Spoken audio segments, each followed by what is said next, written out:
একটা ছেলে একটা মেয়েকে অনেক ভালোবাসতো কিন্তু বলতে পারতো না।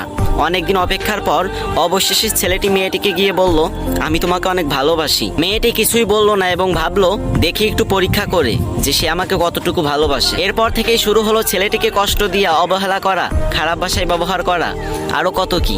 কিন্তু মেয়েটি বুঝতে পারতো যে ছেলেটি তাকে অনেক ভালোবাসে। তারপরও সেই মেয়েটি অহংকার করতো আর বলতো, আমার জন্য ছেলের অভাব আছে নাকি, ওর মতো অনেক ছেলে আমার পিছনে লাইন ধরে দাঁড়িয়ে থাকে। এরপর মেয়েটি ছেলেটিকে একদিন পাবলিক প্লেসে খুব অপমান করলো এবং ছেলেটি সহ্য করতে না পেরে সেখান থেকে চলে গেল।